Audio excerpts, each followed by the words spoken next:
Hello, everyone. It's great to be talking to you today. My name is Molly Estes. I'm clinical faculty at Loma Linda University in Southern California, and I'm very pleased to be announcing to you that I will be one of the co-moderators for this fall's Scientific Assembly running October 11th through the 14th.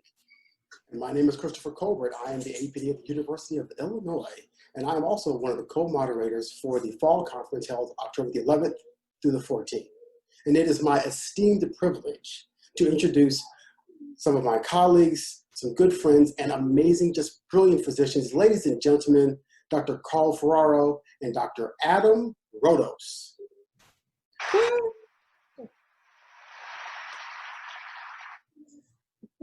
You guys, how are you doing? Good today. Pretty good. I'm glad to hear that. Hey, if you don't mind, please provide a little bit of insight of what are you guys going to talk about in the fall?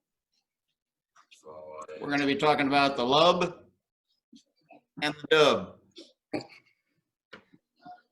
Wait, Carl, which one of those are you talking about? I got lub. No way, I already put together a whole set of slides about love. You got dub. No way, I can't do dub. Well, one way or the other, we're going to have to sort this out. All right. Well, Dr. Colbert? You know, that's fine.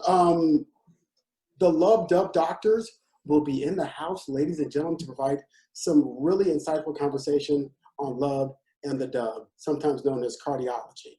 But we'll dig into that a little bit later on in the conversation. But right now, ladies and gentlemen, what you want to know, and I'll start with Dr. Rodos. Dr. Rodos, if you were on an island millions of miles away from civilization and had 3 restaurants that could deliver food to your island, what would those 3 restaurants be? Oh, that's a really tough question, Chris. How long do we have for me to kind of toss this around in my mind here? So the things that come to mind, you know, there's a Quad City style pizza place not too far away from where I'm sitting right now. Quad City style pizza, that crumbly sausage, phenomenal. That would definitely be one. Roots Pizza. Maybe I can become an influencer off of this and they'll send me some free stuff. Number 2, you got to pick probably a classic Chicago. I don't know about a classic, but like a good Chicago steakhouse. I think one of my current favorites is RPM Steak. And then last but not least, there's this little Thai place down in Champaign, Illinois. It makes the best and the spiciest curries that I've ever had. And I don't know the name of it, but those would be my 3 places. Dr. Ferraro. Yes, I am. You're on an island. No one's close to you at all. Millions of miles away.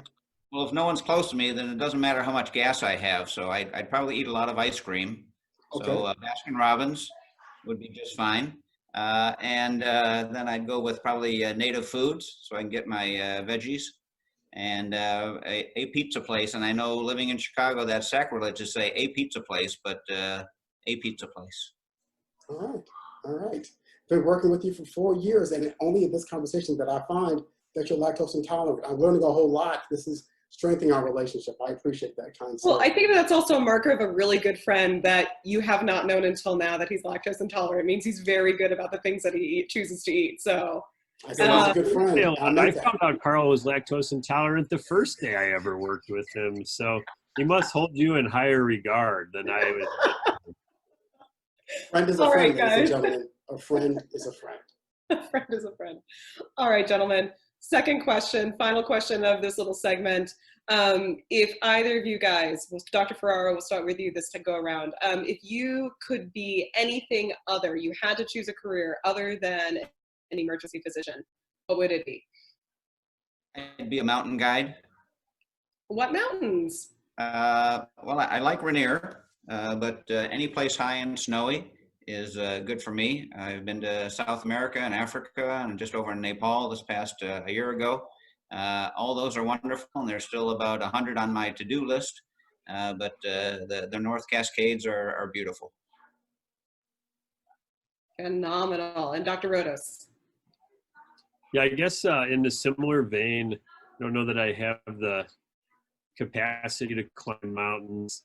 But you know, I always thought, you know, kind of like some, you know, a really skilled travel writer, you know, so basically you could spend all of your time traveling, eating, enjoying places around the world on somebody else's dime. Always sounded like a good gig. Now, if it had to be something realistic, it'd probably be a firefighter, but that's a little bit close to medicine. Or I was a finance major in college, so like kind of wealth management, financial advising would probably be a more realistic career. But hey, if somebody wants to pay me to travel and write, I'd be happy to do that.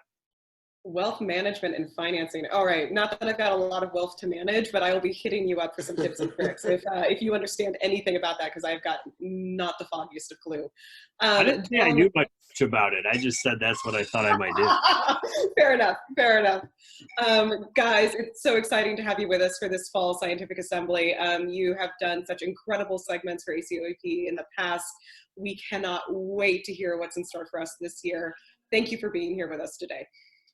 Our pleasure. Thanks for having us.